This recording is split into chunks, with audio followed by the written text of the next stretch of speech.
Food વ્લોગરને બધે ફ્રીમાં જ ખાવાનું મળે. તો સ્વાભાવિક છે કોઈ બી જગ્યાએ જાય આપણે ફૂડ ટેસ્ટ કરશું તો એમને બી ખ્યાલ છે કે ભાઈ આ ભાઈ અહીંયા કઈ ટેસ્ટ કરશે તો એ પબ્લિશ કરશે તો એમને એનાથી ઘણા લોકો એ જોઈને આવશે ખાવા માટે. પૂરા ગુજરાતમાં કોઈ બી એવી જગ્યા નહીં હોય કોઈ એમ કહી દે કે આ ભાઈ ફ્રી ખાઈને ગયા. અત્યારે તમારી પાસે કેટલા ગેજેટ્સ છે? લગભગ 9-10 લાખ રૂપિયાનું ગેજેટ્સ હશે બધા. 9-10 લાખના ખાલી ફૂડ વ્લોગિંગ માટેના તમારી પાસે ઇક્વિપમેન્ટ. ગુજરાતમાં કોઈ તમારી ફેવરેટ ફૂડ પ્લેસ? સુરત જાય તો એમ થાય કે લોચો ખાય, ત્યાંની ઘારી ખાય. તમને શું વધારે કાઠિયાવાડી ભાવે કે સુરતી? કાઠિયાવાડી. કાઠિયાવાડી. કેમ કે હું કાઠિયાવાડથી બિલોંગ કરું છું એટલે મને કોઈ બાજરાનો રોટલો અને ઓળો દઈ દે તો મને જન્નત લાગે. બટરવાળી ચા મેં ટ્રાય કરી હતી. બટરવાળી ચા? બટરવાળી અમૂલ બટર નાખીને ચા મને આપી હતી. રાજકોટ ને રંગીલું રાજકોટ કેમ કહેવાય? રાજકોટ રંગીલું રંગીલું રંગીલું મોજીલું મોજીલું મોજીલું. બધા રંગીલા જ છે, બધા મોજીલા અને રંગીલા જ લોકો છે ત્યાં. ખાવા પીવાનું કોઈ હિસાબ નહીં, કોઈ આવ્યું હોય તો મરી પડે. કાઠિયાવાડ આખા કાઠિયાવાડમાં મહેમાન ગતિ બહુ. રાજકોટની પબ્લિકમાં કોઈ એવી હેબિટ છે જે અમદાવાદ અને સુરતની પબ્લિકમાં નથી? 1 થી 4 આરામ. રાજકોટની ચા જે છે ને 1 લીટર દૂધ હોય તો એને ઉકાળીને એ લોકોએ 1/2 લીટર કરી નાખે ને પછી ચા તૈયાર થઈ હોય પછી જે એની ફ્લેવર હોય ને, તમે કોઈ મીઠો પેંડો ખાતા હોય ને, હા એવી એકદમ ઘટ જબરદસ્ત. Hello namaste, welcome to another episode of Suno Gujarat podcast. આજે આપણા જોડે છે એક એવા ગેસ્ટ જેણે ગુજરાતના ફૂડને લોકો સુધી પહોંચાડ્યા છે અને ગુજરાતના પ્રથમ જેણે આઉટ ઓફ ઇન્ડિયા જઈને ફૂડ કન્ટેન્ટ સ્ટાર્ટ કર્યું છે. સાથે લોકોને મદદરૂપ થાય એવા સેવાવાળા વિડીયો પણ બનાવ્યા છે. ફૂડ ટ્રાવેલ અને રિયલ એક્સપિરિયન્સ માટે જાણીતા આનંદભાઈ, કેમ છો? બસ મજામાં. તમે લોકો કેમ છો? એકદમ મજામાં. સૌથી પહેલા ખૂબ ખૂબ ધન્યવાદ મને અહીંયા ઇન્વાઇટ કરવા માટે. થેન્ક યુ કે તમે આવવા માટે એક મેસેજ ઉપર. ના ચોક્કસ. લોકો સુધી સારો મેસેજ પહોંચાડી કોઈકને આ પોડકાસ્ટ જોઈને કંઈક કામની વાત જાણવા મળે તો એ સારી વાત છે. એ જ આપણો પ્રયાસ છે. જી. ફૂડ વ્લોગિંગ સ્ટાર્ટ કઈ રીતે કર્યું? કઈ રીતે આઈડિયા આવ્યો કે મારે હવે ફૂડ વ્લોગિંગ કરવું છે? એટલે કોઈ પ્લાનિંગ નહોતો. સ્ટાર્ટિંગમાં કેવું છે કે મને ખાવાનું બનાવવાનો શોખ છે. એટલે અત્યારના તમે જોવો તો જનરલી ઘણા બધા કન્ટેન્ટ ક્રિએટર ફૂડ બ્લોગર એવા બી હશે કે આને રાઈ કહેવાય કે આને જીરું કહેવાય એ બી નહીં ખબર. પૂછતા હોય ને ઘણી વખત આ શું એ ક્યાં ડાલા ને શું ડાલા ને.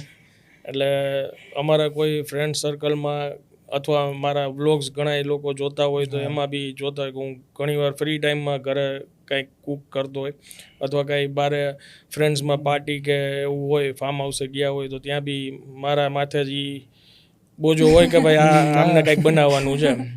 તો એમાં 1-2 વાર એવી રીતના થોડું ત્યાં શૂટ કર્યું હતું ને એ પબ્લિશ કર્યું હતું યુટ્યુબ ઉપર. ચેનલ તો ઓલરેડી હતી જ. તો એમ કરતાં ધીરે ધીરે વિડીયોઝ બનાવતા ગયા. કેટલા યર્સ થયા હશે? 9 વર્ષ. 9 વર્ષ. લોકોને થાય ને કે જલ્દી સફળતા મળી જાય પણ હા, વાર લાગે આ બધી વસ્તુ. મને ફૂડ વ્લોગિંગની આ જર્ની સ્ટાર્ટ કરવા માટેની ઇન્સ્પિરેશન ક્યાંથી મળી? એટલે જનરલી કેવું છે કે પહેલાં છે ને ફેસબુકમાં ગ્રુપ્સ બનતા કે એમાં આપણે ખાવાની કોઈ બી પોસ્ટ મૂકતા ફોટોસ પાડીને. તો હું એવા ઘણા ગ્રુપમાં એડ હતો. તો એમાં હું ઘણીવાર આવી રીતના પોસ્ટ ને એવું બધું તો મૂકતો જ.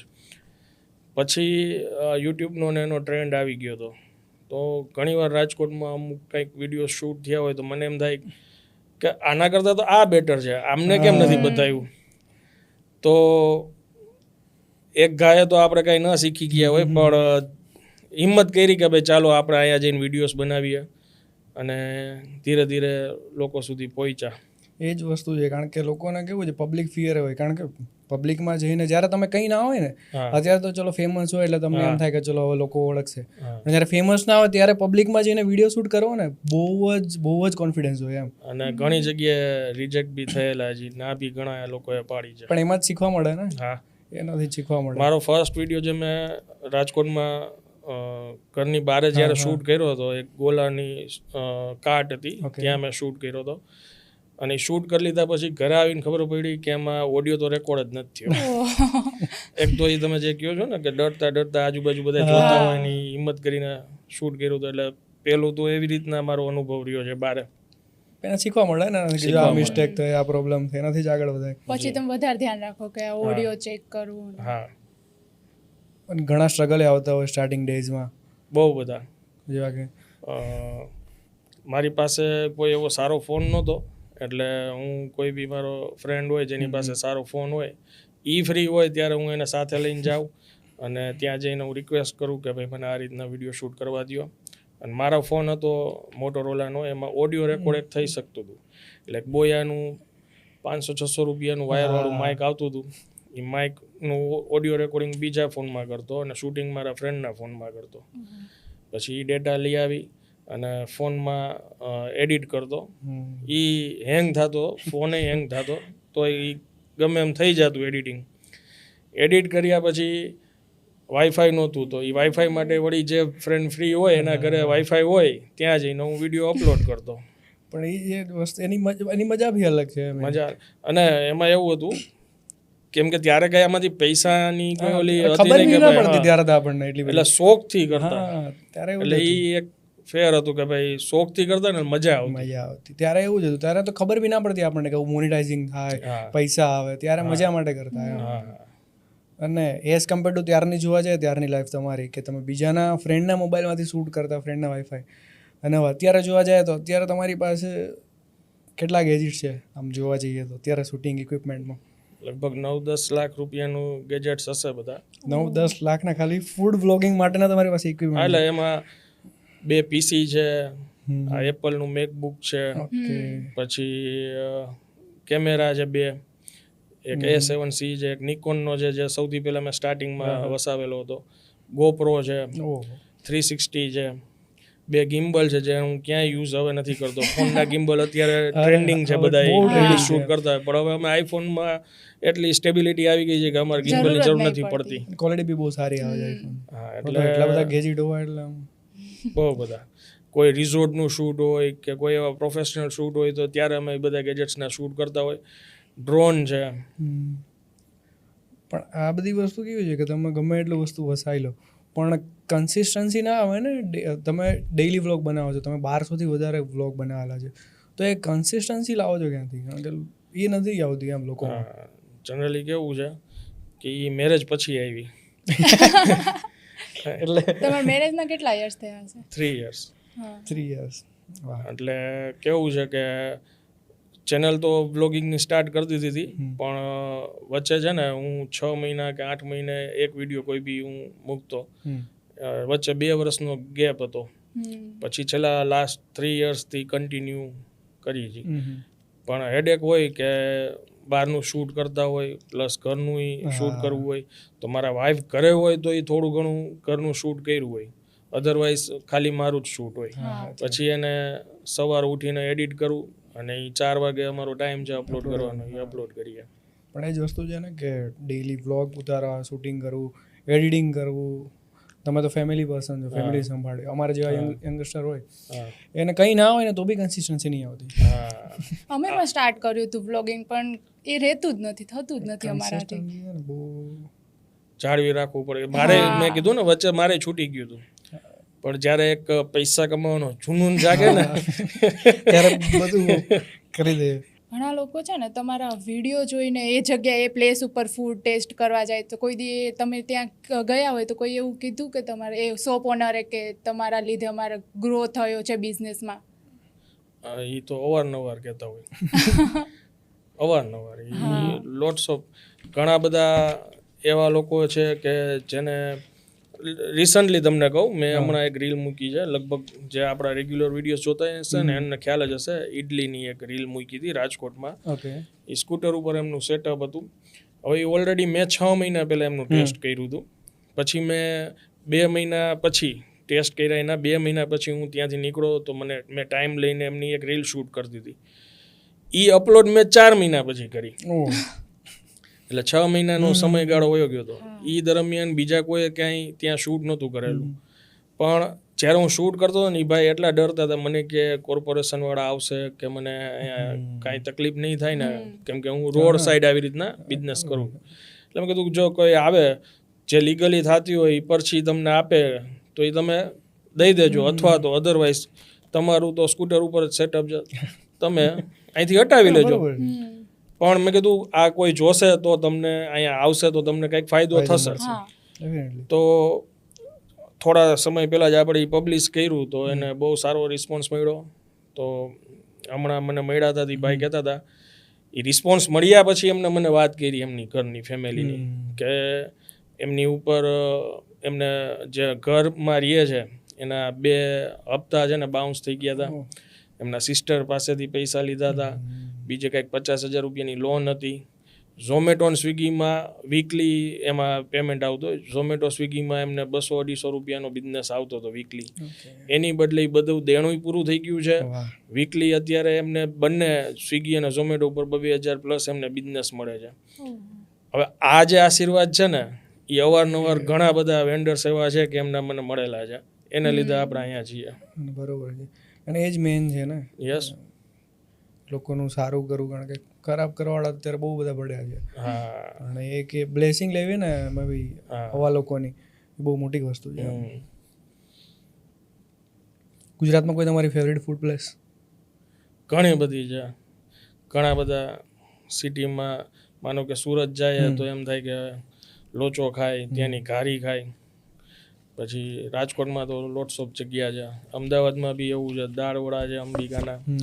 પછી એક કાકા છે પાણીપુરીવાળા, એમના મેં પાણીપુરીની વિડીયો બનાવી હતી. એને એકદમ યુનિક ફ્લેવર હતા પાણીના. બહુ બધી પ્લેસ છે. નડિયાદ જાય તો પફ છે પટેલના, પંજાબ બેકરીના. કરશે આ પોડકાસ્ટ જોયા પછી લોકો ટ્રાય કરશે. હા. એવું કોઈ ફૂડ પ્લેસ છે જ્યાં ખાવાનું બહુ મસ્ત મળતું હોય પણ હજી ઓડિયન્સને ખબર જ નથી? એવું તો બહુ ઓછી જગ્યાઓ બાકી રહી છે. કમ્યુનિટી બહુ વધી ગઈ છે અમારી. હા, વધી ગયા છે. પણ એવા ફ્યુ જ એવા છે કે જે સારા લેવલે સારું કરી રહ્યા છે, જેમાં તમે એક છો. અને તમે મોસ્ટ ઓફ ટાઈમ છે ને નાના બિઝનેસને વધારે સપોર્ટ કરો એઝ કમ્પેર ટુ ધી કે મોટી હાઈ ક્વોલિટી રેસ્ટોરન્ટમાં જવાનું. બાકી અત્યારના વ્લોગર તમે જુઓ ને હાઈફાઈમાં કોરિયન ફૂડ ને આ ફૂડ ને તે ફૂડ, પણ તમે એક એવા છો કે તમે નાના ફૂડ બિઝનેસને વધારે સપોર્ટ કરો છો. એની પાછળ કોઈ સ્પેસિફિક રીઝન છે કે? એટલે હું છે ને ફૂડી છું, ખાવાનું કુકિંગનો શોખ છે, એની સાથે ફૂડી છું. મને સ્ટ્રીટ ફૂડ હદવાલું છે. અને એમાં જે આપણું વડાપાઉં છે, ઘૂઘરા છે, આ બધું સ્ટ્રીટ ફૂડ વધારે પસંદ છે. અને નાના લોકો હોય તો મને એમ થાય કે આને પ્રમોટ કરીએ તો મજા આવે. હા, બરોબર છે. અને નાના લોકોને પ્રમોટ કરવાવાળી પબ્લિક ઓછી હોય. તો સારું છે કે આપણે એમાંના એક બનીએ. જી.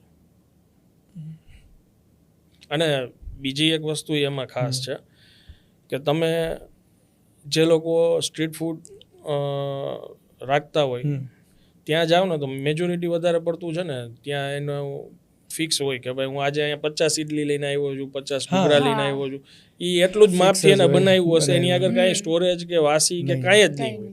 એક બહુ મોટી સારી વસ્તુ છે. રેસ્ટોરન્ટનું તો આપણને બધાને ખબર જ છે, પણ સ્ટ્રીટ ફૂડની એ વસ્તુ સારી છે. એ લાયો હશે ને ઇડલી હશે તો એટલું જ એનું કન્ટેનર હશે, એટલું જ લાયો હશે. પછી પૂરી થઈ જશે જતો રહેશે. એ ફિક્સ માપ જ હોય. હા, ફિક્સ માપ જ હોય. તમને શું વધારે કાઠિયાવાડી ભાવે કે સુરતી? કાઠિયાવાડી. કેમ કે હું કાઠિયાવાડથી બિલોંગ કરું છું, એટલે મને કોઈ બાજરાનો રોટલો અને ઓળો દઈ દે તો મને જન્નત લાગે. લસણની ચટણી અમને ના ભાવ પાછું યંગ જનરેશન, પણ એ વસ્તુ કાઠિયાવાડીને તો જોઈએ જ એ વસ્તુ.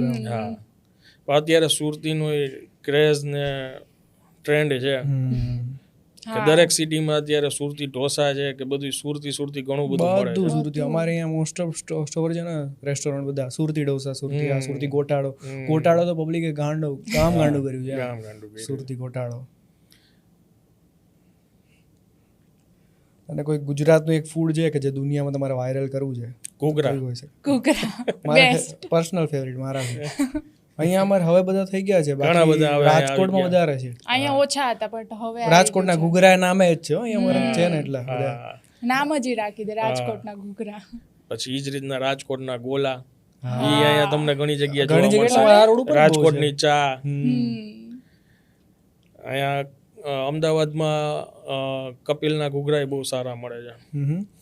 મને અમારા એરિયામાં ઓછું હશે, બી હશે, પણ ઘૂઘરા એક બહુ સારી વસ્તુ છે. એક એવી વસ્તુ કે જે લોકો ઓવર હાઇપ કરે છે પણ તમને ખાસ આમ ગમતી ના હોય ફૂડ આઈટમ એવી કોઈ? એમાં ખાસ કરીને લેડીઝોને તો એ વધારે પસંદ હોય છે મોમોઝ. Favorite. મોમોઝ પછી વોફલ છે. હા વોફેલ ને મોમોઝમાં તો બહુ એક્સ્ટ્રા મેંદો યુઝ થાય ને બહુ હા. ખાધા પછી તો તમારું શરીર હમ. એ વસ્તુ પચતી જ નથી એમ પણ ખબર નહીં લોકોને એ ઇવન મંચુરિયમ તમે લઈ લો હા ઓવર મેંદો એ લોકો યુઝ કરે હા બેસ્ટ આપણું ગુજરાતી ફૂડ જ છે ગુજરાતી ફૂડ. એમાં બી ચણા લોટની આઈટમ કોઈ બી હા છે ભજીયા છે, તમારી ગાંઠિયા છે. એ તો ફેવરિટ જ છે. ઇવન અમે હમણાં મુંબઈ શૂટ કરતા હતા ને હા. તો ત્યાં એક બજાર હતી, ત્યાં ગયા હતા. બહુ જૂની એક પેઢી હતી. ત્યાં આપણા જે ઘરે ચણાના લોટના પુડલા મળે ને એ વસ્તુ ત્યાં મળે છે અને બહુ વર્ષોથી વેચે છે. બ્રેડ પુડલા ખાતા હોય. ઓહો બ્રેડ હા અહીંયા છે ને એ રીતના પુડલા મળતા નથી. ઈ મુંબઈ મળતા હતા જે આપણા ઘરે બનતા હોય ને અજમો આપણે નાખીને. મોસ્ટ ઓફ હા બસ આપણે મોસ્ટ ઓફ પણ ઘરે જ બનાવે બહાર આપણે ઓછા મળે અમારા સૌરાષ્ટ્રમાં છે કલ્ચર થોડુંક રાજકોટ સાઈડ, પણ ઈ એક ગામ છે ત્યાંના વખણાય આવડું ટેબલ હોય ને આ સાઈઝનો પુડલો બનાવે જેને કહેવાય મહિકાના પુડલા. મૈકાના પુડલા હા ઈ ગામનું નામ છે મહિકા. વાહ અને એને કે પછી એમાંથી pieces ખીચડી, દહીં અને એક બે ચટણી એટલે ડીપ્સ આપેલા હોય એની સાથે ખાવાનું હોય. વાહ આમાંથી પછી પીસીસ કરતા હશે ને? પીસ કરના કોઈ એવું ફૂડ જે તમે બોર થયા વગર ખાધે રાખો? ઘૂઘરા ઘૂઘરા તો છે જ, ઘણી બધી વસ્તુઓ છે. વડાપાઉં એ મને એટલા જ પસંદ છે. સ્વીટ છે, ગાંઠિયા છે. મારો એકેય દિવસ એવો નહીં જતો હોય કે ઘરે ટૂંકમાં ગાંઠિયા ને એવું ના ખાધું હોય. એમાં જમવા સાથે ઘણી વાર હા લાભ મોસ્ટ ઓફ લીધો ટાઈમ કોઈ જમવા સાથે Yes, ગાંઠિયા yes, ને એવું. yes. વડાપાઉં તો હવે તો કેવું થઈ ગયું કે કેટલી સ્ટાઇલના વડાપાઉં આવે. હા મેયોનીઝ ને તંદૂર ને બહુ બધું બધું નાખે છે સમોસા પાઉં વડાપાઉં વડાપાઉં. પછી યારે તો હવે તમને ચટણી ચીઝ વાળી એક અલગથી આપે તમને. હા ઈ તમારા અમદાવાદમાં ટ્રેન્ડ છે. હા બહુ કંઈક ખતરનાક એમ પછી પટ્ટી ભજીયા હોય, મરચાના ભજીયા હા હોય. ભેગા એ જોડે આપે તમને હા પણ બધાયની એક અલગ અલગ રીત હોય. મુંબઈમાં તમે જાઓ ને તો એમાં બી ઘણા બધા વેરિયન્ટ છે. એક આપણા અહીંયા કેમ ગાંઠિયા સાથે કઢી આપે એમ એક થાણેમાં છે ને એક વડાપાઉં બહુ એની ઘણી બધી બ્રાન્ચ છે, નામ ભૂલી ગયો હું. ઈ કઢી જેવી ચટણી સાથે આપે ડીપ. વડાપાઉં જોડે હા હા અને બહુ ફેમસ છે. અને સાથે તમે કદાચ કોઈ ડ્રિંક માંગો ને તો ત્યાં થમ્સઅપ ને કે કોઈ બી નામાંકિત બ્રાન્ડના કોલ્ડ ડ્રિંક ના હોય, ત્યાં લીંબુ શરબતની બોટલ ભરેલી હોય. ઓહ તો મને ગમ્યું, મેં કીધું આ સારી વાત છે. અલગ વસ્તુ ને સારી લાગે એમ. એ હાથે જ બનાવેલું હોય પણ બોટલમાં હોય. શરબત સાથે એ વડાપાઉં એન્જોય કરતા હોય. મજા લીંબુ આવે. શરબત જોડે મજા આવે મજા.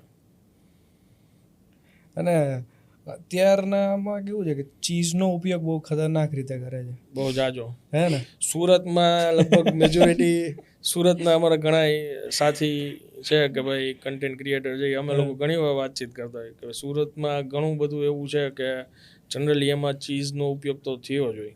એક લીલું લસણ અને એક ચીઝનો. કોઈ વિયર્ડ ચીઝનો ઉપયોગ કર્યો હોય આ વસ્તુમાં કે આ વસ્તુમાં ના થવો જોઈએ તોય નાખ્યો એમ. ચીઝનું તો એમ યાદ નથી આવતું પણ બટરનું મને યાદ આવે છે કારણ કે અમે છે ને કોરોના પહેલા છે ને હું મથુરામાં શૂટ કરતો હતો, નહીં આગ્રામાં શૂટ કરતો હતો. ત્યાં એક બટરવાળી ચા મેં ટ્રાય કરી હતી. બટરવાળી ચા બટરવાળી અમૂલ બટર નાખીને ચા મને આપી હતી. બહુ વિયર્ડ થઈ ગયું. બહુ weird થઈ ગયું. રદ કરે લોકો એમ. તમે ટેસ્ટ કરી હતી? એટલે વિડીયો માટે કરી હતી, કેવું લાગ્યું? ના જ જામે. મજા જ ના આવે ઈ. કઈ રીતનું એમ. ચા એટલે કન્ટેન્ટના નામે ઘણું બધું એ બાજુ શૂટ કરતા હોય અને એવી રીતના પોપ્યુલર થઈ ગયા હોય. તમારા હિસાબે કોઈ ગુડ ફૂડની ડેફિનેશન છે? ટેસ્ટ, આ ફિલિંગ બધા માટે અલગ અલગ હોય. ફૂડ ગુડ ફૂડ એટલે એ જે તમને ખાવાની મજા આવતી હોય એ મારા માટે ગુડ ફૂડ છે. પછી હેલ્ધી હોય કે અનહેલ્ધી હોય, મજા આવી જોઈએ, અંદરથી તૃપ્ત થઈ જવી જોઈએ આત્મા. લોકોનો છે ને મનમાં એક મિથ છે, ખબર નહીં મિથ છે કે ક્વેશ્ચન છે કે ફૂડ વ્લોગરને બધે ફ્રીમાં જ ખાવાનું મળે. હા એવું જ હોય? બહુ કમેન્ટ એવી ઘણી આવે. હા કે ફૂડ વ્લોગર બની જાવ એટલે ટેન્શન જ નહીં તમારે ખાવાનું. ફ્રીમાં જ્યાં જાઓ ત્યાં. કમેન્ટ બી મફત પહોંચી ગયા. હા, મફત બસ, આવે. અરે મફત નહીં, અમને તો પૈસા દઈને બોલાવ્યા છે. એકચ્યુઅલમાં કેવું છે કે માનો કે હું અહીંયા કાંઈ ફેશન બ્લોગિંગ કરું છું અથવા કોઈ બી બીજા ફિલ્ડમાં છું, તો તો તમને કોઈ પ્રોડક્ટ આપશે પછી જ તમે એનું શૂટ કરશો, તમે એમના રિવ્યૂ આપશો. તો સ્વાભાવિક છે કોઈ બી જગ્યાએ જાય આપણે ફૂડ ટેસ્ટ કરશું તો એમને બી ખ્યાલ છે કે ભાઈ આ ભાઈ અહીંયા કાંઈ ટેસ્ટ કરશે તો એ પબ્લિશ કરશે તો એમને એનાથી ઘણા લોકો એ જોઈને આવશે ખાવા માટે. 200-250 રૂપિયા કોઈ મોટી વાત નથી, કોઈ કિંમત નથી. અને જનરલી પૂરા ગુજરાતમાં કોઈ બી એવી જગ્યા નહીં હોય કે કોઈ એમ કહી દે કે આ ભાઈ ફ્રી ખાઈને ગયા છે. અને ઘણી સ્પેસિફિક એવી જગ્યા હશે કે મને પસંદ હોય ત્યાંથી અવારનવાર હું મંગાવતો હોય તો હું ઝોમેટોને એવું કરી લઉં અથવા કોઈને ઓફિસમાંથી કહી દઉં કે તમે અહીંથી લેતા આવો, કદાચ આપણી પાસે પૈસા ના લે તો. પણ એવું હોતું નથી. ફ્રી ખાવા માટેનું કોઈને એવું હોતું નથી. તમે ખાઓ છો એ અલગ વસ્તુ છે. હા, કોઈ લોકો હોય ને કે અને હા એમાં એવું છે કે છે અત્યારે તમે જોઈ શકો કે ભાઈ એકચ્યુઅલમાં અમે કહેવાય યુટ્યુબર, પણ હવે જે ક્રેઝ વધ્યો છે સોશિયલ મીડિયાનો તો એવા બી ઘણા ક્રિએટર છે કે ભાઈ એમનો સ્ટાર્ટિંગ પિરિયડ હોય અથવા ઘણા શોખ માટે કરતા હોય, 500,000 રૂપિયા મળી જાય ને પ્લસ ઈ કે ફ્રીનું ફૂડ થઈ જાય. એટલે આમાં શું છે કે આખી બિરાદરી છે ને બદનામ છે. એવું છે. એટલે કેવું છે એક ઓલું ફ્રૂટ ખરાબ હોય ને એટલે બધા ખરાબ બધા એને જેવું છે, પણ ના હોય એવું જનરલી. હા, તમે રેસ્ટોરન્ટમાં જાઓ ફૂડ બ્લોગિંગ કરવા, બરાબર, ત્યારે તમને જે ફૂડ આપે તે નોર્મલ પબ્લિક કરતાં એની ટેસ્ટ ક્વોલિટી સારી હોય, બેટર કરીને આપે? એવી એમની આશા ન હોય, પણ સ્વાભાવિક છે કે હું શૂટ કરવા આવ્યો છું તો એ લોકો એવું ખાસ ધ્યાન રાખતા હોય કે ભાઈ આનંદભાઈને મજા આવી જાય એમ, એવી એમની ટ્રાય હોય. એટલે ઘણીવાર ઘણા લોકોને એવું લાગે કે તમે ગયા હતા અને તમે જે ખાધું એવું નહોતું. હા, થાય છે એવું. બધાની પણ કેવું જનરલી હું માનો કે તમારું રેસ્ટોરન્ટ છે ને હું આવ્યો તો તમારી એવી ટ્રાય હોય કે ભાઈ આ મહેમાન આવ્યા છે, સારા ગેસ્ટ આવ્યા છે, ઇન્ફ્લુએન્સર છે, કંઈક અમને સારા રિવ્યૂ આપશે અથવા તો કાંઈ મિસ્ટેક હશે તો કહેશે, પણ આપણે આપણું બેસ્ટ દઈએ એવી કોશિશ હોય રેસ્ટોરન્ટ વાળાની. અને તમને ના ભાવ્યું તો કેવું છે કે બધાની જીભનો ટેસ્ટ અલગ અલગ હોય. તમને ઇન કેસ ના ભાવ્યું તો ઈ રેસ્ટોરન્ટ વાળાને લીધે ને, તમારો ટેસ્ટ જ એ રીતનો છે. તમને જે ભાવે સિમ્પલ વસ્તુ મને ના ભાવ્યું ના ભાવતી હોય એ પછી ડિપેન્ડ કરે પબ્લિક ઉપર. અને કોઈ દિવસ વિડીયો શૂટ કરતા હોય ને શોપ ઓનર જોડે કે માથાકૂટ થાય ખરી? નહીં, ફ્રેન્ડલી છે બધા, ફ્રેન્ડલી છે, મજા આવે તો જ મજા આવે. ફ્રેન્ડલી હોય ને તો શૂટ કરવાની મજા આવે. કોઈ એવો ફૂડ એક્સપિરિયન્સ જે સૌથી બેડ રહ્યો હોય, ખરાબ સાવ? હું છે ને એક હાઈવે ઉપર મને ઘણા સમયથી મને ઇન્વાઇટ કરતા હતા, તો હું એકવાર ત્યાંથી નીકળવાનો હતો ને તો મને એમ થયું તો મેં ઓનરને ફોન કર્યો કે હું આજે આવીશ અહીંયા શૂટ કરવા. ત્યાં ગયો તો કિચનમાં, નામ નહીં લઉં રેસ્ટોરન્ટનું, ત્યાં ગયો તો કિચનમાં પામ ઓઇલ હતું એ કાઢતા હતા, ડુપ્લિકેટ બટર હતું, આવું બધું અત્યારે ટ્રેન્ડમાં બહુ છે. એ વસ્તુ ખરેખર બધાએ ધ્યાન રાખવી જોઈએ. પનીર ડુપ્લિકેટ. એટલે હું બહાર નીકળી ગયો રેસ્ટોરન્ટની, તો ઓનર આવ્યા કે કેમ તમે ક્યાં જાઓ છો? એટલે મેં એમને કીધું કે જે વસ્તુ હું ના ખાઈ શકું એ મેં કીધું બીજાને રિકમેન્ડ કેમ કરું, તો કે શું પ્રોબ્લેમ છે? એટલે પછી મેં એમને સ્પેસિફિક બધું સમજાવીને કીધું કે આ વસ્તુ આમ ના હોવી જોઈએ. હાઈવે ઉપર હોટલ છે તો તમે કદાચ 100 રૂપિયાની પ્રોડક્ટ વેચો છો, કોઈ બી સબ્જી છે, તમે 130 લેશો તો બી અહીંયા 4 વ્હીલ લઈને જમવા આવવાના જ છે. 20-30 રૂપિયામાં નહીં ફરક એ ભાઈને બધું મેં સમજાવ્યું, તેમને મને કીધું 1 વીકની અંદર બધો ફેરફાર કરીને તમને કોલ કરીશ. આજે એ વાતને 2 વર્ષ થયા, હજી કોલ નથી આવ્યો. અને ઇવન ઘણા બધા કન્ટેન્ટ ક્રિએટરે ત્યાં વિડીયોઝ પણ એ પછી બનાવી લીધા. પણ આ વસ્તુ ખરેખર ના હોવી જોઈએ. આટલું તો ધ્યાન ખરેખર રાખવું જ જોઈએ કે તમે લોકોને શું રિકમેન્ડ કરો છો. અને રાતે કોઈ દિવસ 12 વાગે ભૂખ લાગે તો કોઈ ફેવરિટ જગ્યા કે? મારું કિચન. એવું એમાં ઠંડી રોટલી હોય એટલે મને ભગવાન મળી જાય. ઠંડી રોટલી, પછી કાંઈ બી ફરસાણ હોય, ગાંઠિયા છે, સેવ છે, બસ એકદમ સિમ્પલ હોય. હા, વાઈફની ઈચ્છા હોય તો કોઈક વાર બહારથી ઓર્ડર કરી દીધું હોય કંઈક ઝોમેટોમાં ને અલગ વસ્તુ છે. પણ આ કિચનમાં હું, મારા ફાધર એવા જ ફૂડી છે, અમે ઘણી વાર કિચનમાં બંને ભેગા થઈ જાય. એક અલગ મજા છે ને, પણ મજા અલગ. મારું આખું ફેમિલી ફૂડી છે. હા, તો લોકો જોવે જ છે બ્લોગમાં ને બધે. મજા આવે છે લોકોને તો તમારા બ્લોગ જોવાની. અને આ તમે નવી નવી જગ્યાએ જાઓ, નવી નવી જગ્યાએ અલગ અલગ ફૂડ ખાવાનું હોય તો ફિટનેસનું કઈ રીતે ધ્યાન રાખવું? સાચું કહું તો હું તો કંઈ ધ્યાન નથી રાખી શકતો, પણ તો એમ ફિટ લાગો છો તમે. બાકી તમે લોકો જોવો તો લાઈક એટલે હું તો કાંઈ સ્પેસિફિક કરતો નથી, પણ હવે આ ટેવાઈ ગયા છે એ બધું ખાઈ ખાઈને. હા બરોબર. ઈટ એન્ડ ડ્રાઈવ નામ ક્યાંથી પડ્યું? એટલે સ્પેસિફિક કાંઈ એવું કાંઈ વિચારેલું નહોતું. અમે એક જગ્યાએ હોર્ડિંગ્સમાં વાંચ્યું હતું ડોન્ટ ડ્રિંક એન્ડ ડ્રાઈવ, એમાંથી મેં એમને નામ રાખી દીધું કે eat and drive. Eat and drive. Yes. અને જસ્ટ રિસેન્ટલી આપણે ફેમિલી બ્લોગની વાત થઈ, હા. તો તમારું અને તમારા બાનું એક ઇમોશનલ જ કનેક્શન છે, લાગે એમ કે અમે મોસ્ટ ઓફ બ્લોગમાં બી, ઇવન મારા ફેમિલીમાં બી, કે તમારું ને બાનું કનેક્શન જ ઇમોશનલ એટેચમેન્ટ જ અલગ છે એમ. એના પાછળ શું રીઝન? કારણ કે અત્યારે કેવું હોય કે ભાગદોડ ભરી જિંદગીમાં તમે ઇમ્પોર્ટન્સ ના આપો એટલું. જનરલી મને એવું લાગે છે કે લગભગ બાપ અને દીકરી અને મા અને દીકરાનું બોન્ડિંગ આવું હોય જ.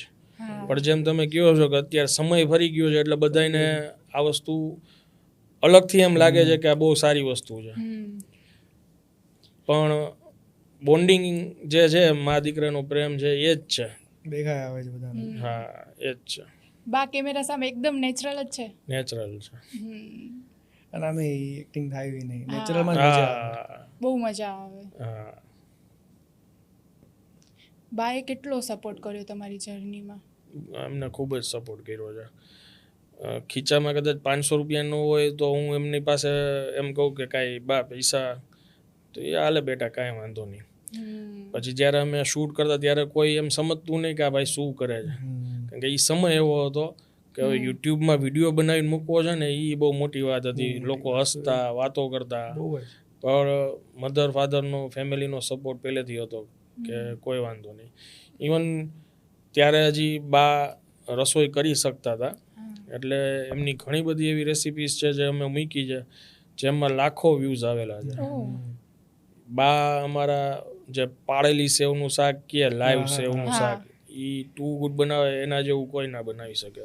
ઢોકળી છે જે રજવાડી ઢોકળીનું શાક બને એ જબરજસ્ત બનાવે. એ બધા એમાં વ્યૂઝ બધા લાખોમાં વ્યૂઝ આવે. બાની રેસીપી મૂકી એટલે જબરજસ્ત ચાલે. પણ નેક્સ્ટ ક્વેશ્ચન હજી હતું, મેં કીધું ઘણી વખત કહેતા હશે ને બા કે આ ફૂડ જોઈને કે આ તો હું ઘરે બનાવી દઉં કે. હા એ બધાના મમ્મી એમ જ હોય. એમ જ કે હા હતો કે હું ઘરે આ તો મને આવડે છે, એ બધાના મમ્મી એમ જ હોય. અને જમ્યા પહેલા થાળ ભગવાનને ચડાવો એ પરંપરા. એ તો એમ કહે કે ભગવાનને ભોગ ધરાવીએ પછી પ્રસાદને આપણા રસોઈમાં મિક્સ કરીએ તો એ આશીર્વાદ પ્રસાદ મળે. કહેવાય. પ્રસાદ કહેવાય.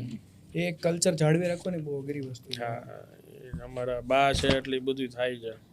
એટલે તો એમ બધા એમ કે ને કે ઘરમાં એક વડીલ હોવા વડીલ હોવા જ જોઈએ તમારે. તમે ટ્રાવેલ બહુ કરો છો, તો અત્યાર સુધીની બેસ્ટ ડેસ્ટિનેશન કઈ છે તમારી ફેવરેટ? ઇન્ડિયામાં કે બારે? બધી, બધે ઓલ ઓવર. તમે જો કે બહાર બી ટ્રાવેલ કરો છો, આપણે આવશું એના ઉપર બી. હા બાલી બાલી યાદગાર રહી ગઈ છે. ત્યાં પાણી છે, પહાડ છે, બધું છે. બાલી બહુ મજા આવી હતી. અગર ગુજરાતમાં કોઈ ટ્રીપ મારવી હોય તો? All time favourite. All time favourite Sasan Gir.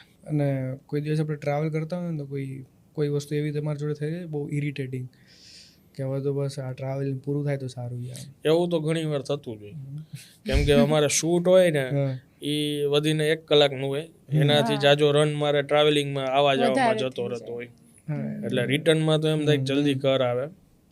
થાઈલેન્ડમાં Indian ફૂડનો experience કેવો છે? કારણ કે લોકો જનરલી ગોતતા હોય ને ગુજરાતની બહાર ફૂડ, આપણું જ ફૂડ ગોતતા હોય બધા. હા ઇન્ડિયન ફૂડમાં તમને ઘણા બધા ઓપ્શન મળી જશે. દિલ્હીવાળા અને એ બધાને હવે તો ત્યાં ઘણા રેસ્ટોરન્ટ્સ છે, પણ આપણા સ્પેસિફિક ગુજરાતી લોકોને ઘણા રેસ્ટોરન્ટ્સ છે, અને મેજોરિટી આપણા અહીંથી ગુજરાતી જવાવાળા વધારે છે, અને અહીંયા ગુજરાતી રેસ્ટોરન્ટમાં જ તમને જોવા મળે. અને હવે કેવું છે કે આપણા ગુજરાતી બહાર નીકળે તો એ ગુજરાતી ફૂડ જ શોધતા હોય. ગુજરાતી બહાર જ ગુજરાતી ગોતવા મળે. હા બાકી ઘરે હોય તો ગુજરાતી, તો પંજાબી ખાવા બહાર નીકળે. પણ ત્યાં ગુજરાતી એમને બહુ ભાવે, મતલબ એમ કે બહુ સારું છે. એટલે ઇન્ડિયન ફૂડ બધે અવેલેબલ છે ત્યાં. તને આપણા લોકો જ રેસ્ટોરન્ટ ખોલેલી છે કે ત્યાંના લોકો બી છે? ના ના આપણા ગુજરાતી લોકો તો જ એવો ટેસ્ટ આવે, બાકી તમને ટેસ્ટ. હા આપણે ત્યાં બી વિડીયો બનાવેલો છે ને ત્યાં બી સારા રિસ્પોન્સ મળેલા છે. ઓહ. ત્યાં થાઈલેન્ડ જઈને કોઈ એવો મોટો કલ્ચર શોક લાગ્યો? આપણું ને એનું કલ્ચર થોડું ડિફરન્ટ. બહુ જાજુ ડિફરન્સ છે. ત્યાંના સમજો કે ઘરમાં મેજોરિટી મેન વુમન જે હોય બધા લોકો બારે કામ કરતા હોય. ઘરે રસોઈ બનાવતા મેં તો બહુ ઓછા જોયા છે. એ લોકો બારે ને બારે સ્ટ્રીટ ફૂડ જ બધું ખાતા હોય. એમનું ને આપણું ફૂડમાં ઘણો બધો તફાવત છે. આપણે ઓઇલી ફૂડ ને એ બધું ખાતા હોય છે, અનહેલ્ધી ફૂડ બારે જાજુ ખાતા હોય છે. એ લોકોનું ફૂડ છે જેમાં નોનવેજ છે, કાર્બોહાઈડ્રેટ છે, બોઇલ્ડ ફૂડ છે, ફીકું વધારે હોય. હા, એટલે શું છે કે એ નોનવેજ છે, આ રીતનું એનું ફૂડ છે કે જેમાં એને જે પોષક તત્વો જોઈએ છે એને મળી જાય છે. આપણે બારે ખાઈએ ને તો ચીઝ વાળું, બટર વાળું, કાંઈ એક ને એક વસ્તુ તળાયેલી હોય, એન્જિન ઓઇલમાં તળાયેલી વસ્તુ હોય, એ બધું ખાતા હોય. ઓઇલનો કલર તમે જુઓ ને ત્યારે કોઈ બી મોસ્ટ હા, બ્લેક જ હોય, તમને બ્લેક જ જોવા મળે. એટલે ત્યાં કદાચ એ લોકો બહાર જ ખાતા હોય ને તો એની હેલ્થ ફિટ એન્ડ ફાઇન હોય છે.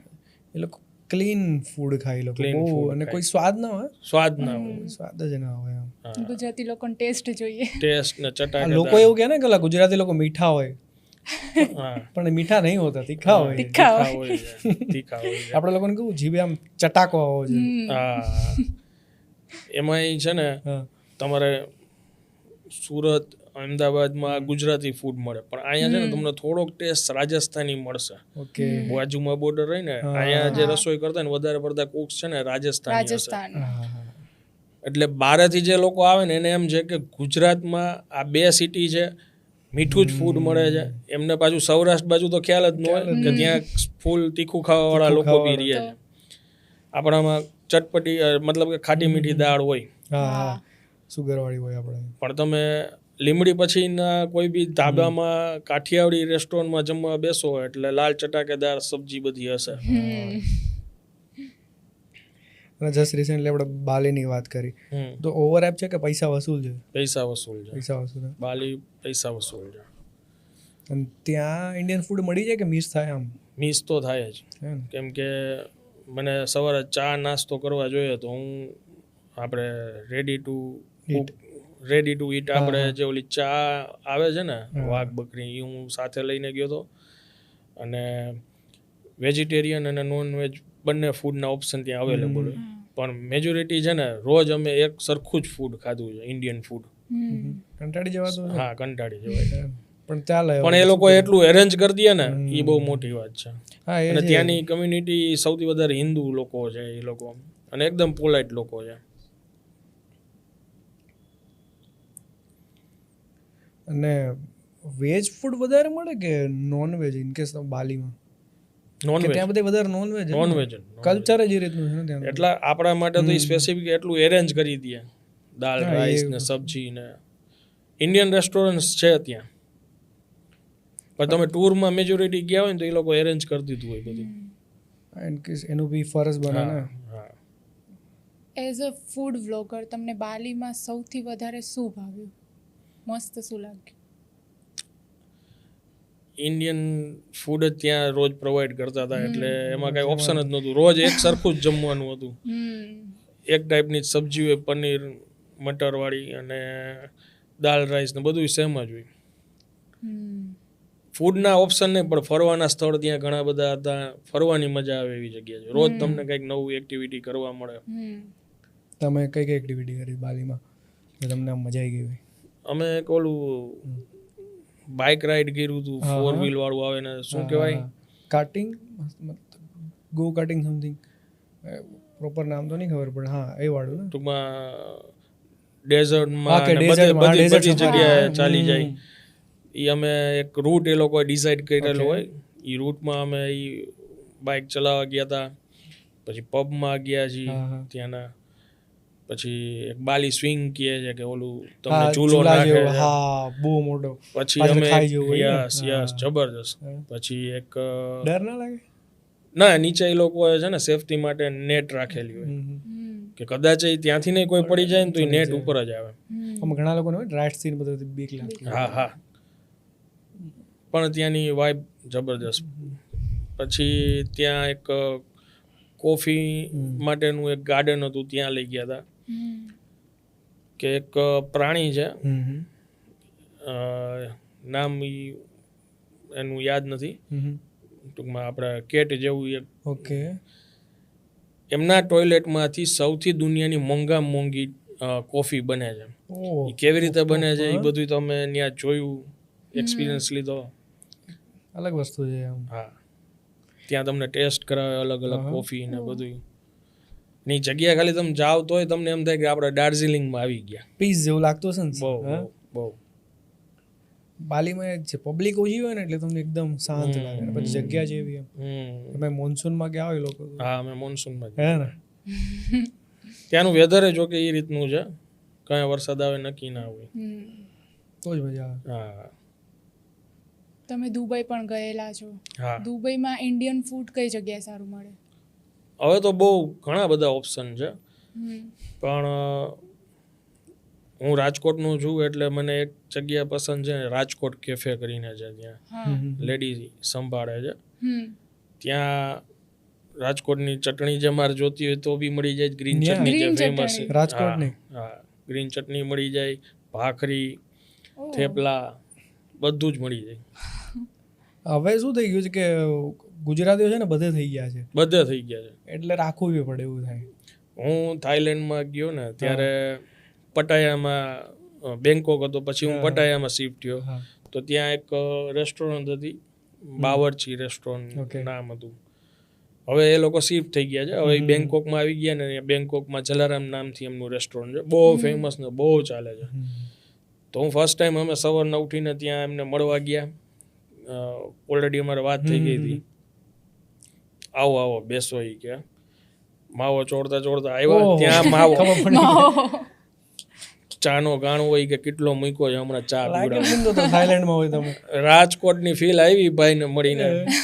હજી કોન્ટેક્ટમાં છે, પણ ગુજરાતી હોય ને આપણા એટલે એ બધો જમાવડો કરી જ લીધો હોય. ગમે ત્યાં હોય. હા, મેં એ લોકોએ મને ત્યાં સમોસા બનાવીને ખવડાવ્યા હતા ને, મેં આજ દી સુધી એવા સમોસા જ નથી ખાધા. જબરદસ્ત. ગુજરાતી જ્યાં જ્યાં હોય ને મજા જ આવે. આમ અમે ફોરેનમાં આપણને ગુજરાતી મળી જાય ને ત્યારે એમ થાય ભાઈ મળી ગયા. અરે અલગ જ આમ આપણા ભાઈ મળી ગયા. ખુશી. અહીંયા કદાચ જો ઓલા ડિવાઈડર થી આમથી આમ સ્કૂટર થાય ને ત્યાં આમ કરવા માંડ્યા, વાં જો કદાચ અવાજ સંભળાય જાય ને વાં આપણા કોઈ ગુજરાતી છે ખબર પડી જ જાય. હા, હસતા ના રે ગુજરાતી લોકો છે ને. જે લોકો ફર્સ્ટ ટાઈમ દુબઈ જતા હોય એને કઈ વાતનું વધારે ધ્યાન રાખવું પડે? જો પેલા તો એ મેજોરિટી આપણા ગુજરાતી લોકો છે ને ટૂર્સમાંથી જતા હોય એટલે એનું શેડ્યુલ એકદમ ફિક્સ હોય. 5 nights 6 nights એવી રીતના ફિક્સ હોય. ભાઈ એમને એટલી તૈયારીથી તો જવાનું જ કે ભાઈ ઓછો સામાન લઈ જાય અને સવારે ઉઠી અને રાતના સૂઈ. એ એક જ ટાઈમ એવો છે કે તમારે હોટલ જવાનું છે. બાકી આખો દિવસ તમારું શેડ્યુલ એકદમ ટાઈટ જ હોય કે ભાઈ આજે અહીંયા જવાનું છે, ફરવાનું હોય, થાક તો લાગશે જ એમ, શોપિંગ કરવાની છે ને ફરવાનું છે. અને નો ડાઉટ ફર્સ્ટ ટાઈમ જતા હોય એટલે થોડાક એક્સાઇટેડ હોય કે ભાઈ આપણે જોવું છે. હું તો ફર્સ્ટ ટાઈમ જ્યારે ગયો હતો ત્યારે સ્ટ્રીટ ફૂડ ને ત્યાંનું બધું ફેમસ ફૂડ ને એ બધું હું શૂટ કરવા ગયો હતો. કોરોનાની વેવ્સ જ્યારે દુબઈમાં સૌથી પહેલાં છૂટ મળી હતી કે ભાઈ હવે આવવા દો ટુરિસ્ટને, ત્યારે હું ગયો હતો. ત્યારે એમિરેટ્સની ફ્લાઇટ લીધી હતી, 45,000 રૂપિયાની ત્યારે ફ્લાઇટ્સ હતી ખાલી આવવા જવાની. ખાલી દુબઈની આવવા જવાની. તોય પણ એક્સપેન્સિવ કહેવાય એમ. હા, પણ ત્યારે આ કોરોનાનો કાળ ચાલતો હતો ને, કોરોના કાળમાં આ બધું હતું ત્યારે. અને ત્યાંનું ફૂડ બધું એક્સપ્લોર કર્યું હતું. એ પછી હું સ્પોન્સરશિપ મળી હતી તો એ પછી હું 2-3 વાર ઘણી ટૂરને પ્રમોટ કરવા ગયો હતો. મારી સાથે બીજા ઘણા બધા લોકો આવ્યા. ત્રીજી ચોથી વારે મને એમ થઈ ગયું કે હવે આ જગ્યાએ ફરવા નથી જવું, કેમ કે એક ને એક જગ્યાએ લઈને જાય. અમુક જગ્યાએ મને ફિક્સ ખબર છે કે અહીંયા તો ચાલવાનું બહુ. ગયેલા હોય ને એને ખબર હોય એમ કે ભાઈ આમાં ઉતરાય એવું નથી. પણ એવી કોઈ હિડન પ્લેસ દુબઈની કે જે તમે ગયા હોય પણ હજુ સુધી લોકોને ના ખબર હોય, એક મસ્ટ વિઝિટ એમ અહીંયા જવું જ જોઈએ? હા, હું ત્યાં છે 1 થી 1.5 કલાકનો રસ્તો છે રસલ ખેમા. ઓકે. એ જવા જેવી જગ્યા છે. તમને એમ લાગે આ ગ્રીનરી તો નથી પણ પહાડ જેવું ને એ બધું છે, ઠંડક હોય ત્યાં. રસલ ખેમાની આજુબાજુ એક જગ્યા છે જ્યાં લગભગ વર્લ્ડની સૌથી મોટી ઝીપ લાઇન છે. વર્લ્ડની? હા, વર્લ્ડની. જે હું એ દિવસે અચાનક પ્લાન થયો હતો ને એટલે કંઈક એડવાન્સ બુકિંગ ને એવું કંઈક ઓનલાઈન કરવું પડે ને એવું હતું. હા, એવું જોયું છે. એ એક મારે મિસ થઈ ગયું. પણ તમે ત્યાં સુધી જતા હોય તો એ બાજુ ઘણું એક્સપ્લોર કરવા જેવું છે. તમને એ લાગે જ નહીં કે તમે દુબઈની આજુબાજુ છો એવું. અને તમે ઉદયપુર બી, તો ઉદયપુરમાં કોઈ તમારી બેસ્ટ રિકમેન્ડેશન હોય? 3 પ્લેસ, ફૂડ પ્લેસ.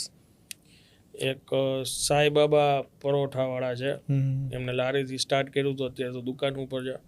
ઘણી બધી વેરાયટીના આલુ પરોઠા, પ્યાજ પરોઠા અને જબરજસ્ત ભાઈ. ઓહો, તમને એમ લાગે પંજાબમાં આવી ગયા છો. આવડું પરોઠું હોય, આપણા ગુજરાતી તો એક ખાય ત્યાં પૂરું થઈ જાય. દહીં કડ સાથે આપ્યું હોય, સબ્જી જેવું કંઈક આપ્યું હોય, માથે અમૂલ બટરનું આવડું પીસ મૂકી દે, એક ખાય એટલે પૂરું. અને ખવડાવે જબરજસ્ત, દિલથી ખવડાવે છે ભાઈ. પછી એક રબડીવાળા છે, રામ રબડી કેવું કંઈક નામ છે, 100 વર્ષ જૂની જગ્યા છે.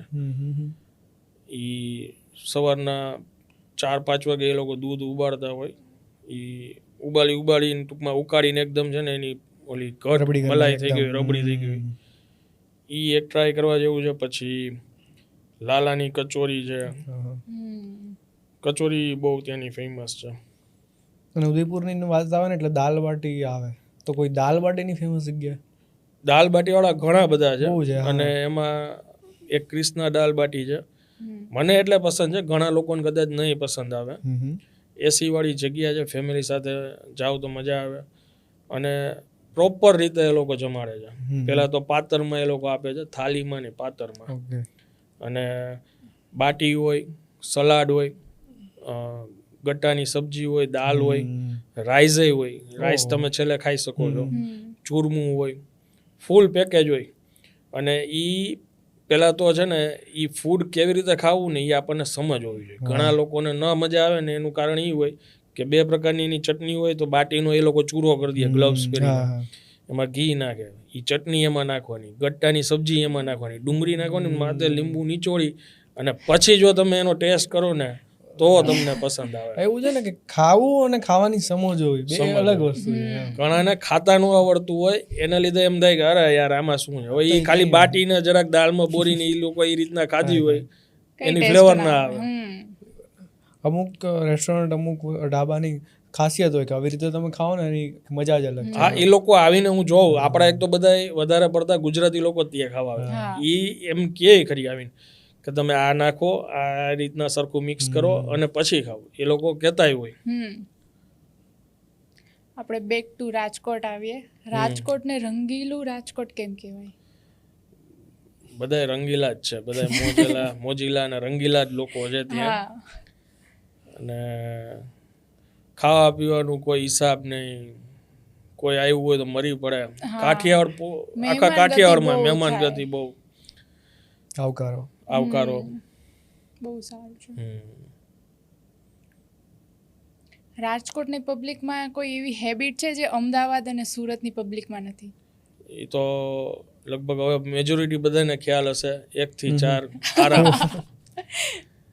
દુકાન બી બંધ કરી દે 1 થી 4. રીલુમાં આવે છે ને હવે તો એમ 1 થી 4 આરામ. મારે ઘણી વાર કેવું પડે કે અરે સાહેબ બપોરે શૂટ કરી લ્યો, હવે 1 થી 4 આરામ એટલે આરામ જ. હા, સુમસાન થઈ જાય, સુમસાન થઈ જાય. પણ એક માઇન્ડસેટ જ છે ને એ રીતનું, એમ કે મજા, શાંતિ, કાંઈ મગજ બહુ એ લોકોનું કેવું હાય હોરી નહીં, બહુ હાય હોય નહીં.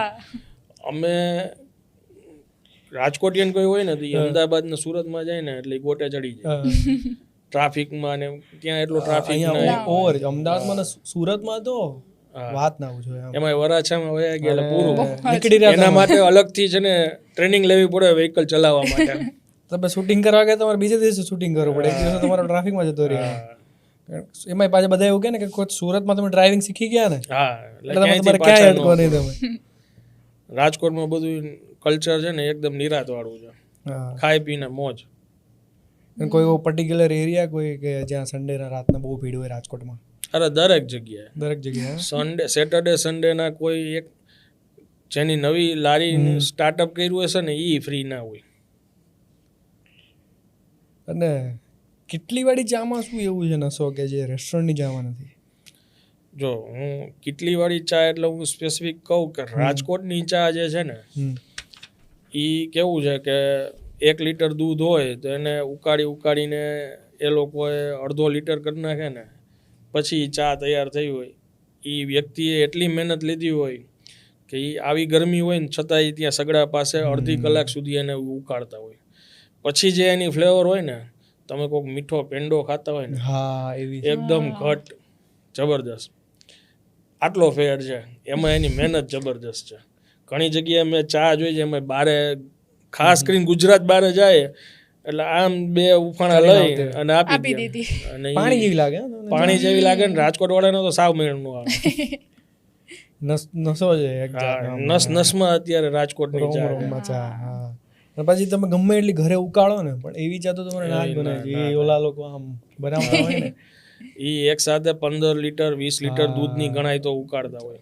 આખું કેવડું મોટું ટોપ. મિનિમમ 2-5 લીટર તો સામાન્ય છે. ઘણી બધી ચાની એવી કાટ હશે કે ત્યાં બનતી હશે. આપણા ગુજરાતના લોકો જે કહેવાય છે ને કે જે 45 ડિગ્રીમાં બી ચા જોઈએ જ. હા ઈ ચા લવર તો આખો અલગ જ છે. આખું અલગ છે. અમારી ટીમમાં બી એક મેમ્બર છે. હા, તો ભર તડકામાં 3-4 વાગ્યામાં લોકો ઠંડુ પીતા, આપણે નહીં, આપણે તો ચા પી. ચા જોઈએ. ચાનો નશો જેવું છે. ચાથી માથું દુખે નહીં. માથું દુખે. કેટલા રોગ તો ખાલી ચાથી ગાયબ થઈ જાય તમારા. દવા તો પછી આવે. હા, તમને એમાંય હું કહી શકું કે રાજકોટમાં એવી એક પ્લેસ બી છે કે ત્યાં બોનવીટા ચા મળે છે. બોનવીટા ચા. બોન ચાય કે એવું કંઈક નામ હા હા. કહે છે એ લોકો, કે જેમાં ચાની અંદર છે ને બોનવીટા એડ કરેલું હોય. કેવી લાગે ટેસ્ટમાં? સારી સ્વીટ લાગે, સ્વીટ. એટલે કોઈ ના પીતા હોય ને એને પીવડાવી દે તો એને મજા આવી જાય. મજા આવે. અને અત્યારે તો ઘણા બધા લોકો ત્યાં જઈને ગુજરાતી ફિલ્મનું પ્રમોશન કરવા આવ્યા હોય સૌરાષ્ટ્રમાં, રાજકોટમાં સ્પેસિફિક, તો એ ત્યાં જઈને ચા ની પીવે છે. નકળંગ ટી સ્ટોલ છે. ટ્રાય કરશું અમે બી રાજકોટ જઈશું ત્યારે. હા, બોન ટી કદાચ કીએ એને. હવે તો કોફીમાં બી નહીં ઓલો ભૂકો નાખતા બોનવીટા. હા, તારી ફેવરેટ છે. અત્યારે જો કોઈ યંગસ્ટર અત્યારે ફૂડ વ્લોગિંગ સ્ટાર્ટ કરવા માંગતું હોય તો તમે એને શું એડવાઇસ આપશો? હું એમ કહીશ કે જો શોખ હોય ને તો આ ફિલ્ડમાં હોય, ખાલી પૈસા કમાવા માટે નહીં. તમારે રાતોરાત ક્યાંય સક્સેસ નથી મળતી. તમારે મહેનત કરવી હોય, તમને શોખ હોય ખાવાનું, પછી કોઈ ફૂડ એક્સપ્લોર કરવાનું, કુકિંગનો કાંઈ શોખ હોય, શોખ વિના કોઈ બી કામ ના કરાય. પછી આ હોય કે બીજું કોઈ બી કામ હોય. અત્યારના લોકો મેજોરિટી કેવા છે કે યુટ્યુબમાં ઇન્સ્ટાગ્રામમાં એટલે આવે છે કે નોટ બીકોઝ ઓફ શોખ, એટલે કે પૈસા એટલે એમને એમ છે કે ભાઈ આ એક શોર્ટકટ છે અને તરત જ તમને પૈસા મળવા માંડે. અને એવું કરે છે અમુક લોકો. યુટ્યુબની એલ્ગોરિધમ આખી અલગ છે, શોર્ટ કન્ટેન્ટની અલગ છે. ઇન્સ્ટામાં ને એમાં પૈસા દઈને ફેક ફોલોઅર્સ બી અત્યારે લોકો લે છે. બહુ જ. અને એના લીધે શું થાય છે કે ઘણા લોકો બિઝનેસમેન છે કે જેને સાચી જગ્યાએ માર્કેટિંગ કરાવવું છે, પ્રમોશન કરાવવું છે, તો એ લોકોને ખ્યાલ નથી હોતો કે આના 3 લાખ 4 લાખ ફેક ફોલોઅર છે, જે એને 40-50 હજાર રૂપિયા દઈને લીધા છે. અને એ લોકો શું કરે કે ભાઈ 3-4 હજાર રૂપિયા કહે કે ઓહો આ 3-4 લાખ ફોલોઅર છે, 3-4 હજાર રૂપિયામાં રીલ શૂટ કરી દે. ભાઈ પર ડે 1-2 રીલ આવી શૂટ કરી નાખે. એટલે એ લોકો તો ચાલી ગયું ને. હા, સામે વ્યક્તિએ જેને પૈસા ખર્ચ્યા છે ને એને કાંઈ પ્રોપર રિઝલ્ટ ના મળ્યું હોય. પણ હું એમ કહીશ કે એ કાંઈ લોંગ વિઝન નથી. તમે કદાચ એ શોર્ટકટ અપનાવો તો એ લોંગ વિઝન નથી. એ બીજી વાર તમને નથી બોલાવવાના, એના વ્યૂઝ કારણ કે ઓર્ગેનિક નથી આવવાના. એના લીધે બીજા બી નહીં બોલાવે તમને. હા, અને કેવું છે કે રાતોરાત વાયરલ થાય ને તો રાતોરાત જતા બી રહો, ખબર બી ના પડે. શોર્ટ ટર્મ બધું પણ તમે લોંગ ટાઈમ મહેનત કરી લો ને પછી જે સક્સેસ મળે ને એ બહુ સારી સક્સેસ છે અને લોંગ ટાઈમ સુધી ટકે. અને અત્યારે તમે જેમ કીધું શોર્ટ્સનો કન્ટેન્ટ વધારે છે, તો લોકોને ને એક ક્વેરી હોય કે યુટ્યુબમાં લોંગ વિડીયો નાખે ને તો એ ઓછા કે વાયરલ થાય, પણ શોર્ટ્સ નાખે ને તો જલ્દી સબસ્ક્રાઈબર ગેઇન થાય ને એવું બધું છે એમ. હા, એ વાત સાચી છે કે તો શોર્ટ્સ નાખવા જોઈએ કે લોંગ નાખવા જોઈએ? બંને નાખવા જોઈએ. પણ લોંગ હવે કોઈ એટલી જાજી મહેનત નથી કરતું. અત્યારે વધારે ફોલોઅર્સ આવે છે, એ ગેઇન કરે છે, એ શોર્ટ્સથી વધારે થાય છે. એ વાત સાચી છે. અને તમારે કદાચ કોઈનું પેજ જોવું હોય ને તમને આઈડિયા આવે કે ભાઈ આને ફેક ફોલોઅર્સ છે કે નહીં, તો એમાં એ 2-3 વસ્તુ તમારે જજ કરવાની હોય છે કે એને લાઇક્સ કેટલી આવે છે, કમેન્ટ્સ કેટલી આવે છે, શેર કેટલું થાય છે, વ્યૂઝ કેટલા આવે છે, તરત ખબર એ તમારે ઉપરથી લઈને નીચે સુધી ઘણી બધી પોસ્ટ ચેક કરો એટલે તમને અંદાજો આવી જાય એના ઉપરથી.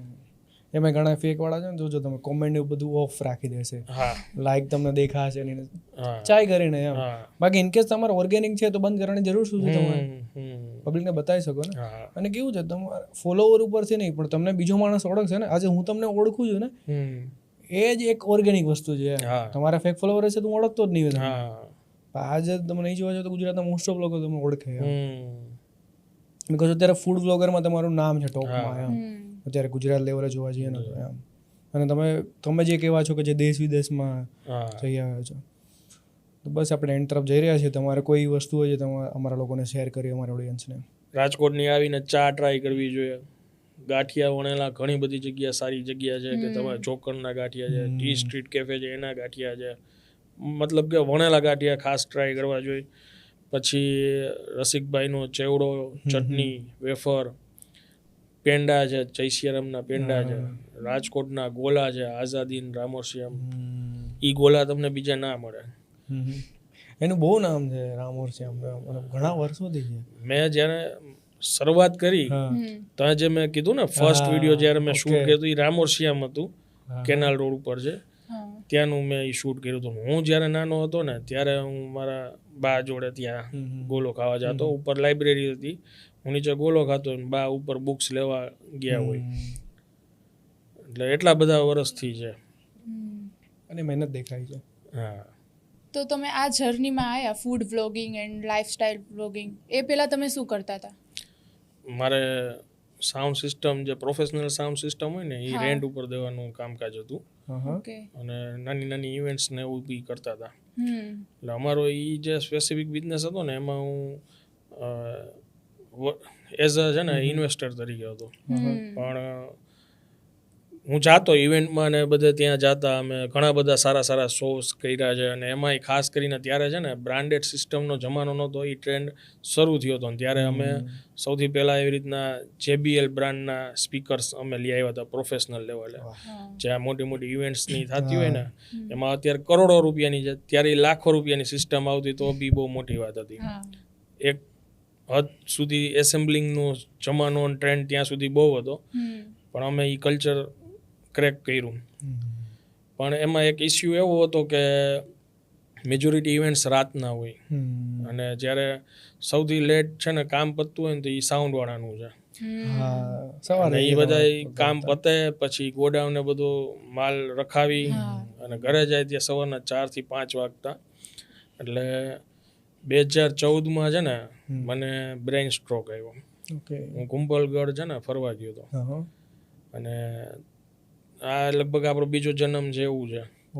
એટલે અહીંયા આવ્યા પછી ડૉક્ટરને બતાવ્યા, પછી એમને કીધું કે તમારે આ કામ છે ને એ ના કરી શકો, તમારે રાત ઉજાગરા નહીં કરવાના. એટલે પછી આ કામ ઉપર બ્રેક લીધો 2014માં. અને એના પછી કુદરત આ લાઈનમાં લઈ આવ્યા કે 2018થી આ બધું પોસ્ટ કરવાનું બધું ધીરે ધીરે શરૂ કરી દીધું હતું ફેસબુકમાં ને એમ. એટલે શોખ છે ને એ કામ કયા બની ગયું ને એ મને નથી ખબર. આમાં કુદરતનો હાથ છે. એ જ કરાવવા જોઈએ. હા. અને કેવું છે, શોખ હોય ને કરતા હોય ને તો તમને મજા બી બહુ આવે, કામ ના લાગે, મજા આવે, થાક ના લાગે, કામ કરવામાં ઇન્ટરેસ્ટ રહે. અને તમારી ચેનલમાં મેં જોયું છે કે લોકો છે ને ફૂડ, આપણે ફૂડ સ્ટોલવાળા, ફૂડ કાર્ટવાળા હોય, મોટી મોટી રેસ્ટોરન્ટવાળા, એ રેસીપી શેર ના કરે. અને તમે બધી રેસીપી બતાવી છે ઘણી બધી એમ, લાઈક તમને કરવા દે બહુ મોટી વસ્તુ છે. લાઈક એમ સ્પેસિફિક સ્ટાર્ટિંગમાં છે ને મેં રેસીપી વિડીયોસ જ બનાવીને મૂકેલા. મારો ફર્સ્ટ વિડીયો છે તુવેર ટોટાનો, એ રેસીપીનો જ હતો. પછી રાજકોટની ફેમસ લીલી ચટણી એ ઘરેથી મેં શૂટ કરીને મૂકી હતી. તો મને એમાં ઇન્ટરેસ્ટ હતો કે ભાઈ કંઈક આપણે ખાવાનું બનાવીને એ રેસીપી મૂકીએ. પછી આ તો મને એમ થયું કે બારે કંઈક શૂટ કરી કે જે અહીંયા રાજકોટની ફેમસ જગ્યા છે, બારે પછી શૂટ કરવાનું શરૂ કર્યું હતું. તો ઘણી બધી જગ્યાએ અમે જતા, ઘણી જગ્યાએ ના પાડતા. તો અમે લોકો શું કરી કે સ્પેસિફિક હું એમને સમજાવું કે તમે જો રેસીપી આપશો તો એ લોકો જોશે, કંઈક શીખશે, તો આશીર્વાદ તો આપશે જ, હા પણ તમારા કોઈ કોમ્પિટિટર બાજુમાં ઊભા નહીં થાય, તમારો બી બિઝનેસ વધશે. આવું ઘણા લોકો સમજતા ને ઘણા લોકો ના સમજતા. તો આપણે ઇન્દોરી સમોસા, ઇન્દોરી કચોરી, વડાપાઉં, ઘૂઘરાની ચટણી જેમાં લીલી, લસણવાળી અને મીઠી, આ બધું છે ને તમે ગમે ત્યાં એમ કહો ને કે હાલે 1 લાખ રૂપિયા, તો એ તમને આપે નહીં રેસીપી. એમ કે ને કે મારી આ સ્પેશિયલ છે. આપણા વિડીયોઝથી ઘણા લોકો એમના બિઝનેસ સ્ટાર્ટ કર્યા છે. ગાંઠિયાની રેસીપી, ફાફડા હોય, વણેલા હોય, કે એનો સંભાર હોય, એની ચટણી હોય, ઇવન કેક કયો, પાઉં કયો, ખમણ ઢોકળા કયો, અને આ રેસીપી પાછા દેશ વિદેશમાં જોતા હોય. મને પાકિસ્તાનથી ફોટો મોકલેલો છે જે તે સમય વર્ષો પહેલા મેસેન્જરમાં, મને ફેસબુકમાં, કે અમે પાકિસ્તાન રહ્યા છીએ ને તમારી રેસીપી જોઈને અમે અહીંયા આ ખમણ બનાવ્યા હતા અને સરસ બન્યા. એ આપણા ગુજરાતી જે લોકો આપણા રહેતા હોય ને ત્યાં. લંડન, અમેરિકા, આ બધું કોઈ નવું ન લાગે, કારણ કે ત્યાં આપણા ગુજરાતી લોકો છે ને ઈ મોકલતા જ હોય. પણ ત્યાંથી મને એક અજીબ લાગતું. એટલે રેસીપીમાં ટ્રેડિશનલ ફૂડ આપણે ઘણું એક્સપ્લોર કર્યું છે.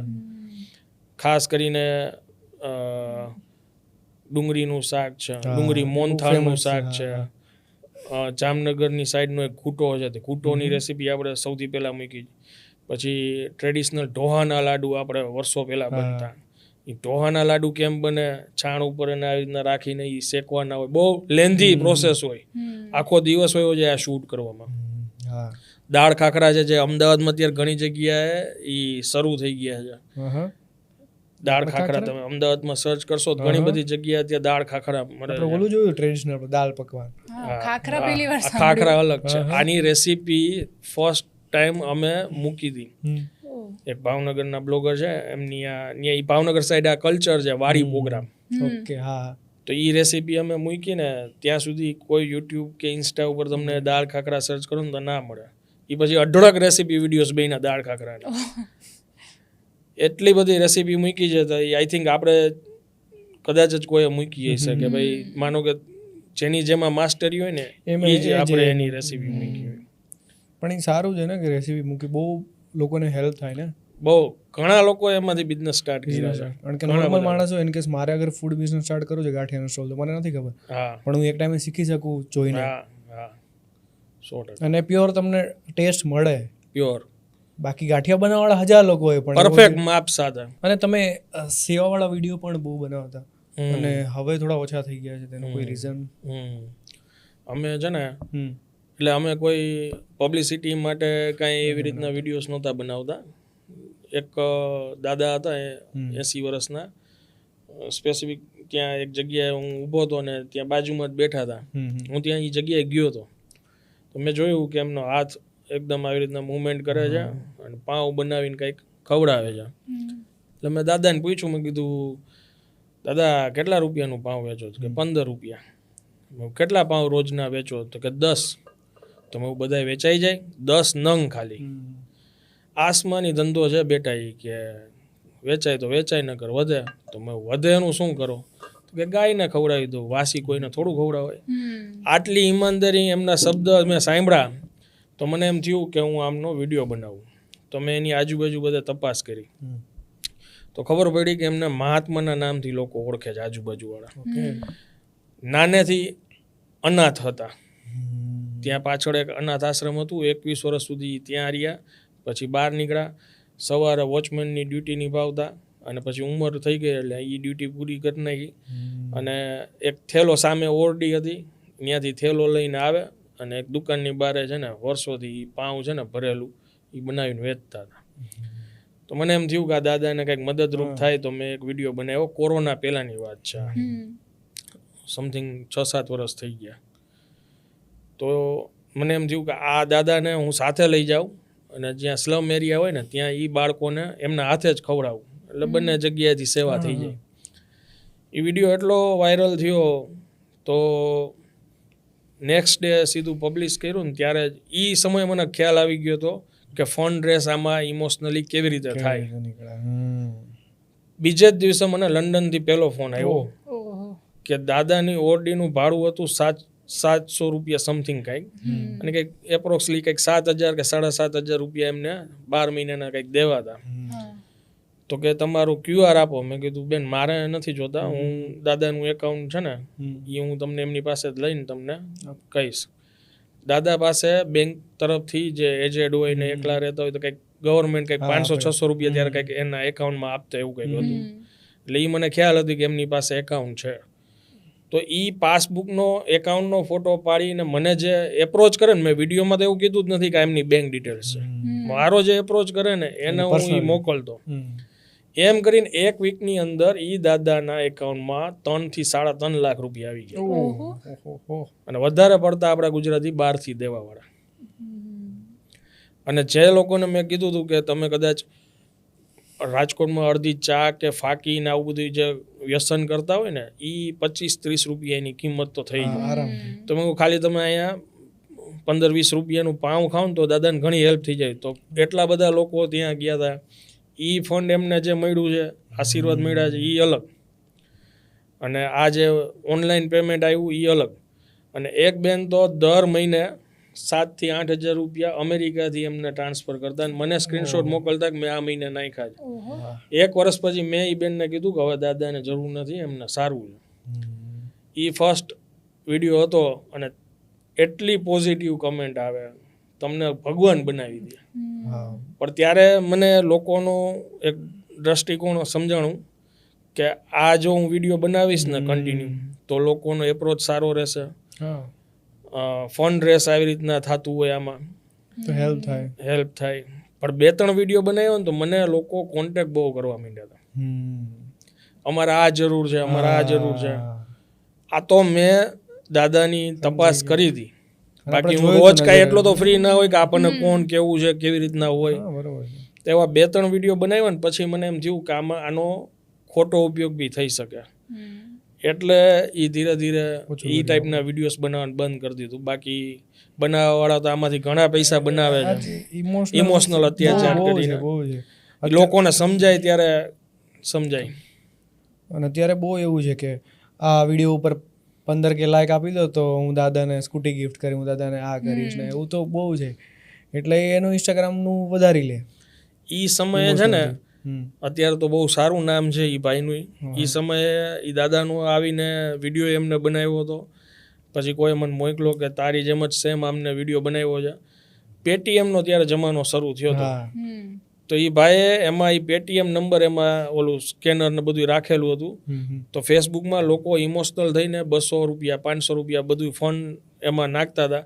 એ દાદાને નહોતું જાતું, સ્પેસિફિક એ લોકોને જાતું. તો દાદાના નામથી બીજાને. અને વિડીયોમાં એમ કહે દાદા અમે અવારનવાર તમારું ધ્યાન રાખશું, આવશું. હજી આટલા વર્ષમાં કોઈ દિવસ એ કોઈ ત્યાં આવ્યા નથી. અને અત્યારે તો એ લોકોએ ઘણું બધું સામ્રાજ્ય ઊભું કરી લીધું. પણ આપણે એવું નહોતું જોતું, નીતિથી આપણે તો. અને ભગવાને દીધું. આપણે કોઈ અનીતિનો પૈસો નહોતો જોતો, તો ભગવાને દીધું. ભગવાને જોવે ને કે કોણ સાચું છે, કોણ ખોટું છે, કોણ. કારણ કે ગમે એટલું તમે સારા થઈ જશો પણ અંદરથી તમારી નિયત જ ખરાબ હશે ને. હા, એટલે એ ખાસ લોકોએ ધ્યાન રાખવું જોઈએ કે તમે કોઈ બી સેવાના વિડીયો કે ઇમોશનલ વિડીયો જોવો. હું કોઈ સ્પેસિફિક કોઈ વ્યક્તિને ટાર્ગેટ કરી નથી કહેતો. કોઈ બી જગ્યાએ, આશ્રમ હોય, અનાથ આશ્રમ હોય કે કોઈ બી જગ્યાએ તમે ફંડ દો, તમે 100% એકવાર તમારે મુલાકાત લેવી જોઈએ સરખી રીતે. અને પછી તમારે કાંઈ, અને હું તો એમ કહીશ કે જો તમે હાથે કાંઈ બી દાન કરો ને તો એના જેવું તો કાંઈ છે જ નહીં. બાકી વિડીયોમાં ઇમોશનલ કાંઈ જોઈને તમે ફંડ દો તો એનો ક્યાં ઉપયોગ થાય છે એ લોકોને નથી ખબર. નથી જ ખબર અત્યારે. અને જે માણસ માટે તમે ભેગું કરો છો એ માણસને પહોંચે છે કે નથી એનું કોણ જિમ્મેદાર? ચલો હું તો મોકલી દઉં, મને થોડી ખબર છે કે પહોંચે છે કે નથી. બાકી આપણે ગુજરાતી છે ને, જેટલા આઉટ ઓફ ઇન્ડિયા છે ને, એને દાન કરવું છે અને પૈસા વાપરવા છે, પણ પ્રોપર એવી જગ્યા જ નથી કે માણસનું સામે મન ના ડોલે પૈસા જોઈને. Thank you very much Anandbhai અહીંયા આવવા માટે, અમને ટાઈમ દેવા માટે અને આટલું બધું ફૂડ વિશે નોલેજ દેવા માટે. કારણ કે થેન્ક યુ. ઇન્ડિયાના અંદર ફૂડ પ્લેસ વિઝિટ કર્યું અને બહાર જઈને કરી બહુ અલગ વસ્તુ છે. અને એ સસ્ટેન રાખવું ને કે એક વસ્તુ જે આપણે જઈ રહ્યા છીએ અને આગળ વધારી. કારણ કે પાછું કેવું છે આમાં તમે એક સ્ટેપ ઉપર ના રહી શકો, ધીમે ધીમે આગળ બી વધવું પડે તમારે. પણ એ જે તમે કરો છો એ બહુ મેન્ટેન બેસ્ટ કરવું પડે. બહુ બેસ્ટ વસ્તુ જો તમે અત્યારે કરી રહ્યા છો અને બેસ્ટ ઓફ લક આવનારા માટે. Thank you thank you very much. Invite કરવા માટે થેન્ક યુ. મજા આવી મને બી. અમને બહુ મજા આવી. આટલું બધું તમે પહેલાં જો અમારા પોડકાસ્ટમાં એઝ અ ફૂડ વ્લોગર આવવા માટે, અને તમે ખાલી ફૂડ વ્લોગર નથી, તમે પાછા વ્લોગિંગ બી કરો છો અને એમાં બી તમારા બહુ સારા એવા સબસ્ક્રાઈબર છે. તો thank you very much. Thank you.